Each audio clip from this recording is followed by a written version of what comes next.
Gueule de bois pour les professionnels du vin français qui ne savent toujours pas à quelle sauce ils seront mangés par Donald Trump. Jeudi prochain, une taxe de 15% sur les produits européens entre en vigueur. Les vins et spiritueux français en seront-ils exemptés? En attendant d'y voir plus clair, l'inquiétude grandit. C'est beaucoup de travail pour ce marché américain.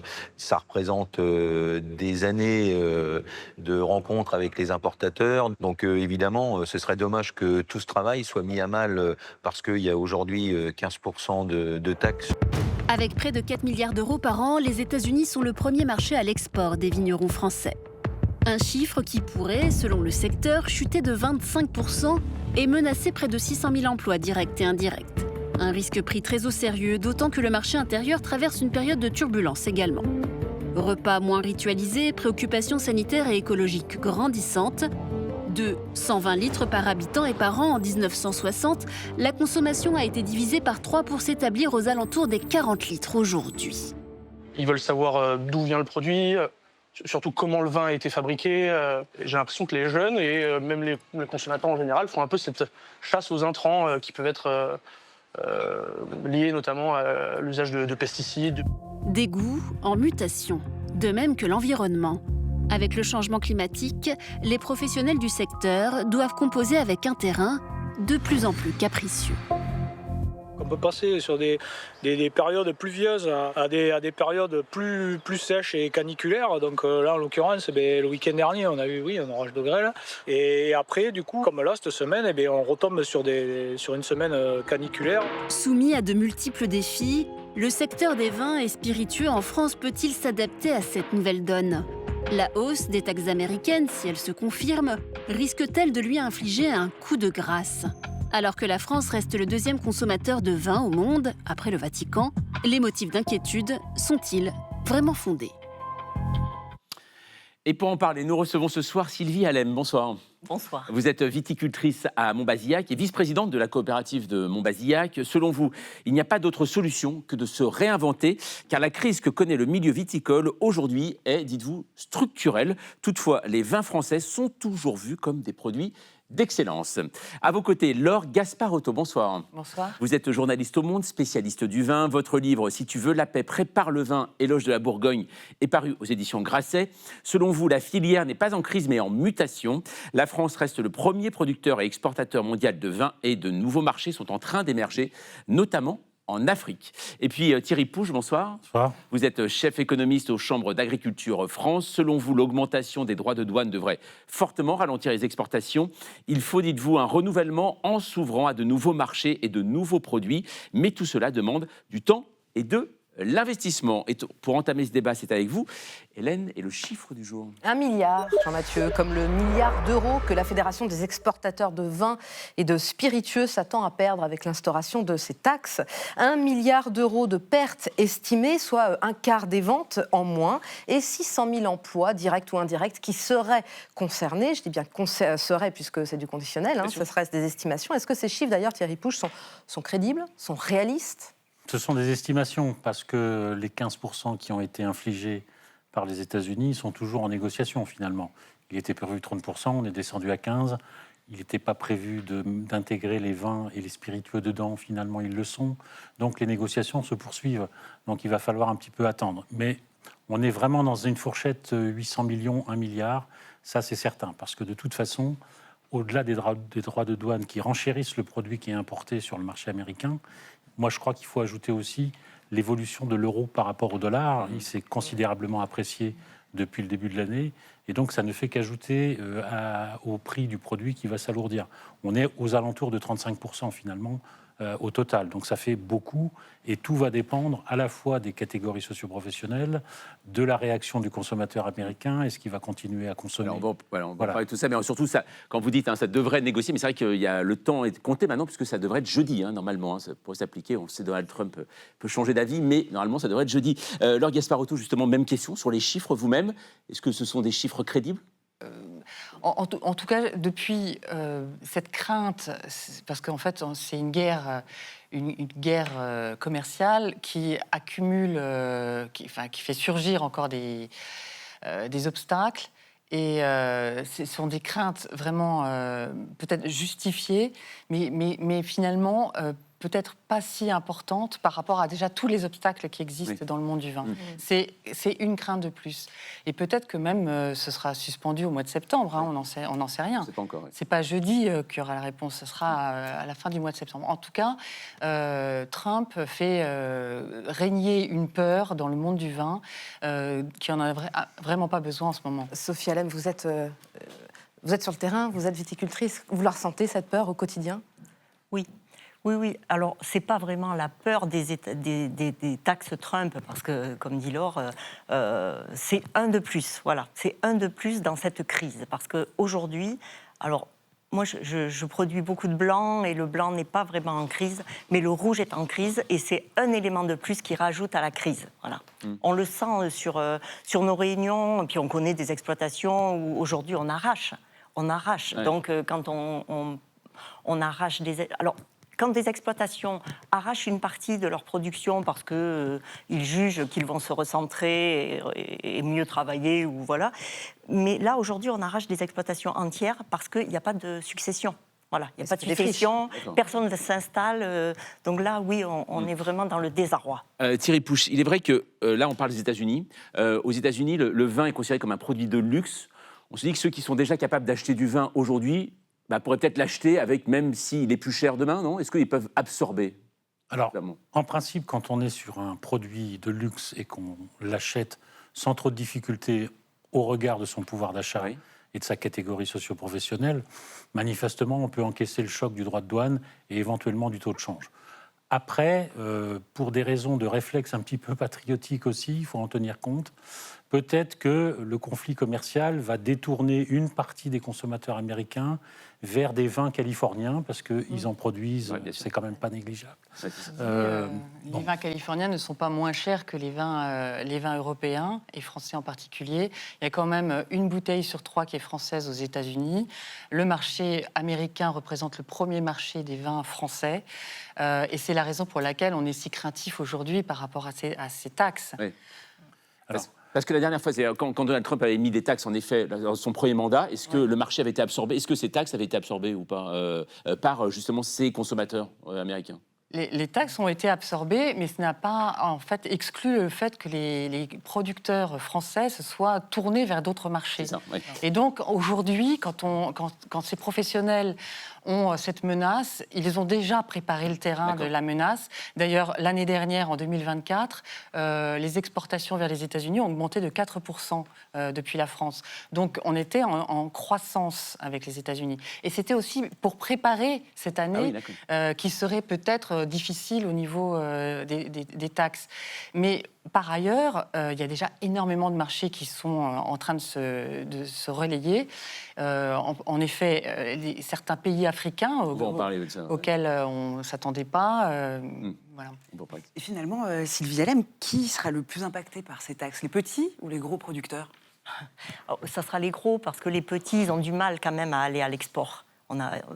On essaie, mais je voudrais rebondir sur ce que dit Laure. Dans les interprofessions, donc moi je fais aussi partie de l'interprofession des vins de Bergerac Duras, on n'arrête pas, on ne va pas arrêter de financer et d'aider nos vignerons qui partent à l'export aux États-Unis. On va continuer, quelle que soit la taxe Trump. C'est ça. Ça et ça sera national. Tout le monde va continuer à travailler avec les États-Unis. C'est incontournable. On parlait tout à l'heure de cette entrée en vigueur le 7 août. Vous disiez, Laure Gasparato, finalement, ça ne sera pas le 7 août. Il y a peut-être encore une marge de manœuvre? Il y a encore une chance? Oui, il y a encore une chance, puisque il y a une question qui n'a pas été négociée, c'est quels produits vont être suspendus de ces taxes. Et ça, on ne le saura qu'à la fin du mois de septembre. Et peut-être que le vin en fera partie, on ne le sait pas.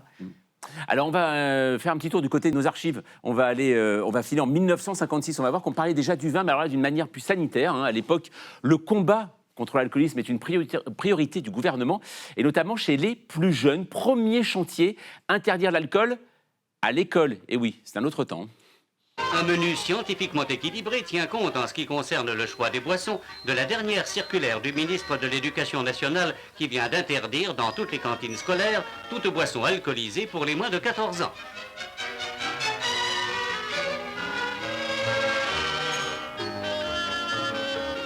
Cette mesure salutaire est étendue à la campagne où l'instituteur est tenu de surveiller le choix de la boisson qui accompagne le casse-croûte quotidien.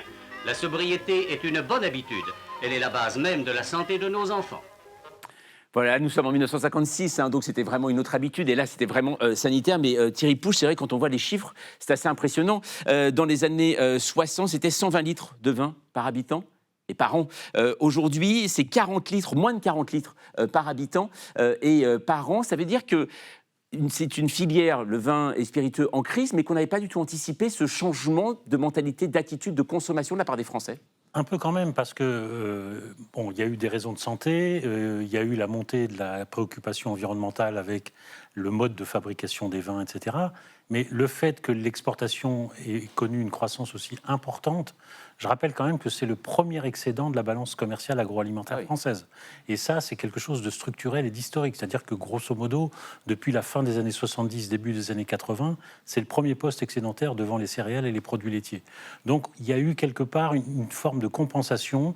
La demande mondiale a permis d'absorber le déclin de la consommation intérieure, étant donné qu'on avait quand même une production assez importante. Bon, donc ça, c'est quelque chose d'assez intéressant. Mais pour la problématique des droits de douane, justement, ça peut poser problème, parce que en admettant qu'on exporte moins, ce qui a été le cas, on a perdu des parts de marché en 2018. 2018, ça a lors été de la première présidence Trump. Voilà, lors de la première vague, le marché intérieur aura du mal à prendre le relais.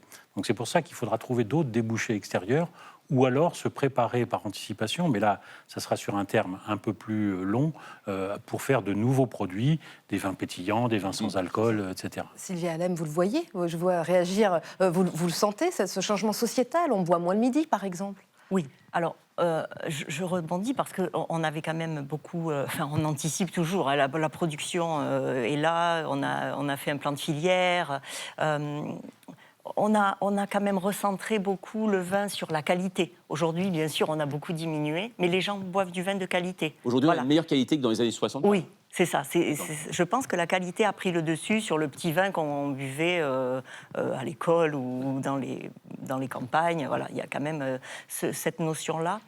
Et vous me disiez... Oui, est-ce que vous sentez ce changement sociétal? On boit moins, mais mieux, finalement. Oui. On boit moins, on boit mieux, mais par contre, ce qui s'accélère énormément, c'est actuellement le mode de consommation.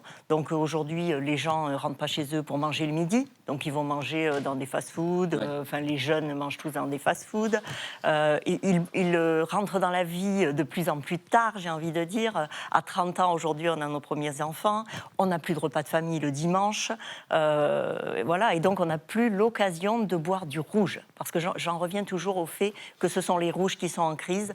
Alors on a quand même un marché sur les blancs qui se tient, parce que c'est dans des moments festifs, c'est à l'apéritif, le blanc arrive encore à se consommer. Voilà, je me dois de dire qu'il faut consommer avec modération, bien sûr. Mais alors ça, c'est entendu depuis longtemps, hein, notamment Natacha, on va le voir, avec pas seulement les vins, mais la consommation est en baisse aussi pour les spiritueux, donc de 50% depuis les années 80, mais depuis 2 ans, c'est le cognac français, lui, qui trinque. Le secteur traverse, lui, une grave crise économique. Vous vous souvenez peut-être de ces images à l'automne, les manifestations des fabricants de cognac qui déversaient des tonnes de raisins devant les sous-préfectures charentaises. La filière, qui génère plus de 70 000 emplois indirects et directs, est en grande difficulté depuis 2 ans.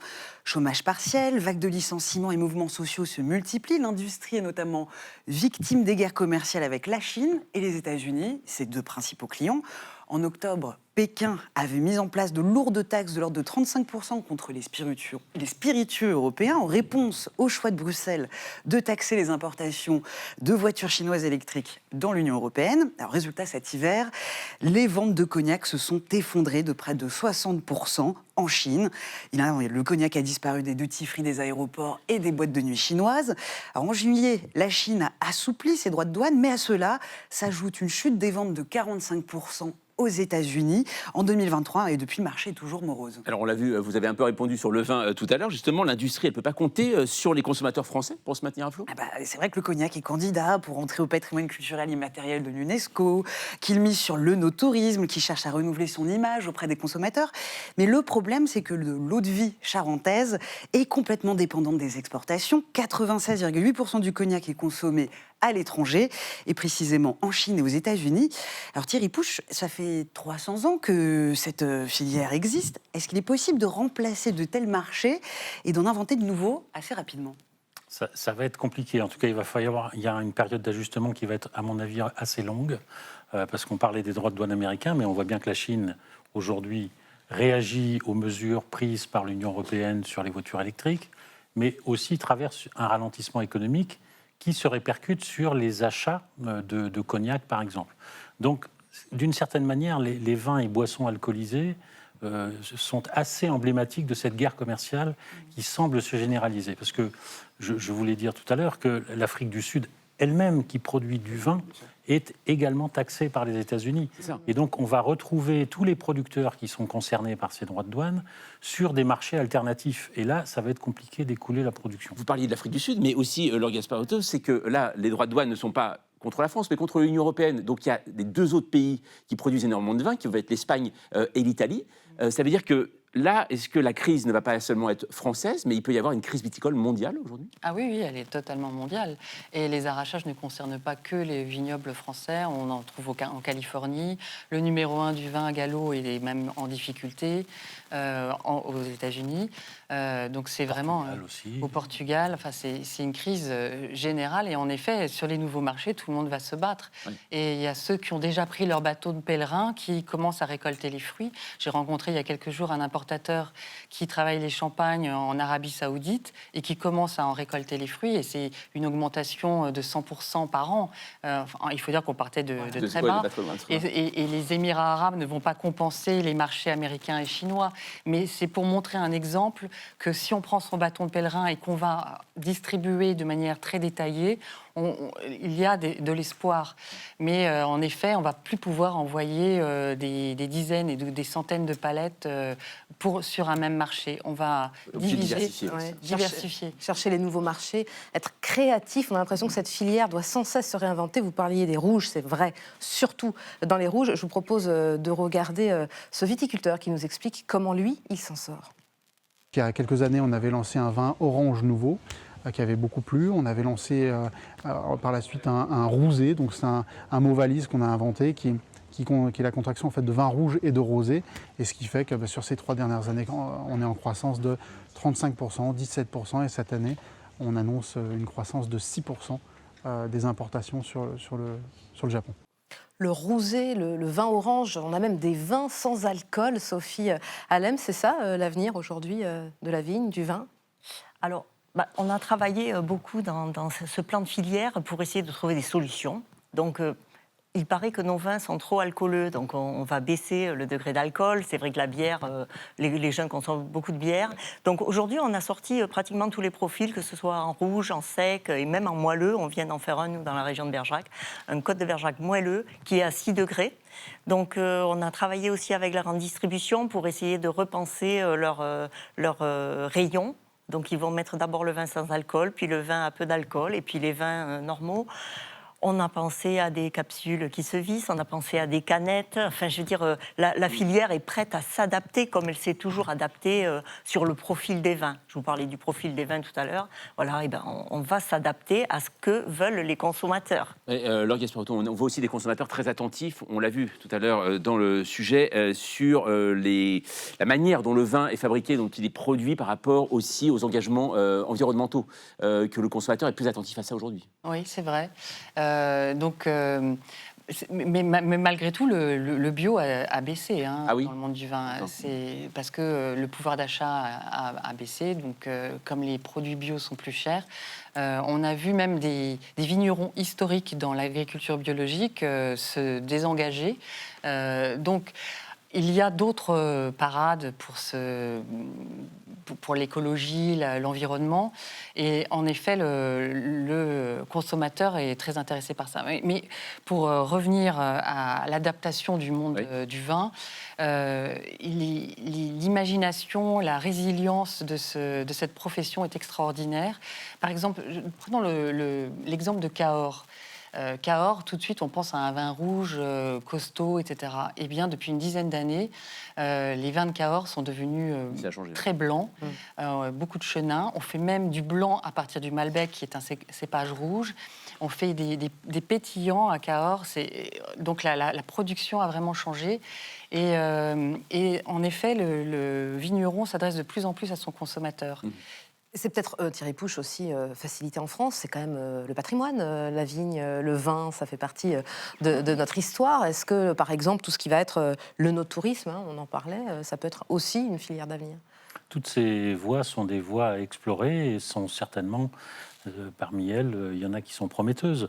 Le vin et la viticulture, sous toutes ses formes, c'est non seulement un patrimoine historique, ce sont des filières d'excellence la plupart du temps. C'est pour ça que je rappelais que c'était quand même le premier poste excédentaire. Jusqu'à ces dernières années, la demande mondiale s'adressait plutôt à la France et dans un second temps à l'Italie, voire à l'Espagne. Mais nous, on était quand même en pole position. Chaque année, on est toujours le premier exportateur mondial. C'est très paradoxal. Je regardais les chiffres avant de venir sur le solde commercial viticole sur les 5 mois de l'année. Le vin, ça n'a pas beaucoup bougé. Il y a eu un léger tassement. C'est plutôt les spiritueux qui tirent vers le bas. Et là, on sent bien que, justement, on a des difficultés à exporter vers les États-Unis ou vers la Chine. Sylviane.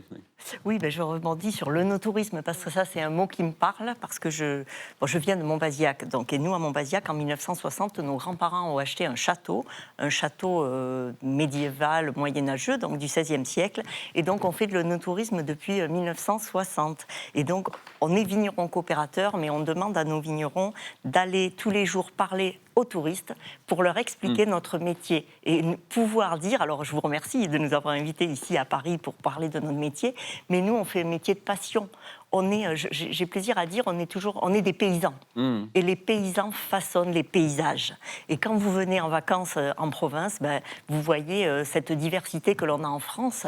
Et on aime dire qu'on aime notre métier et qu'on travaille bien. Parce que l'agriculture française travaille bien. Un dernier mot, Laure Gasparotto. Tout à l'heure, vous parliez en début d'émission de débouchés. Alors on l'a vu, Émirats Arabes Unis, vous nous avez parlé de ça, l'Arabie Saoudite, pour contrer face à la Chine et aux États-Unis. Et vous parliez de l'Afrique. Aujourd'hui, qui peut être un débouché. C'est-à-dire, quel pays africain aujourd'hui s'intéresse en fait, des pays inattendus, comme le Nigeria, par exemple, le Nigeria, l'Angola, le Kenya, où on a une classe moyenne qui se développe et qui s'intéresse au vin, et au Bordeaux, aux vins classiques desquels nous, on se détourne en France, et qui trouvent aujourd'hui des nouveaux débouchés. Ou même le Maghreb, le Maroc, où la sommellerie est devenue... très professionnelle, elle fait même partie de l'association de la sommellerie internationale maintenant. Le Maroc, avec son tourisme, développe énormément le vin.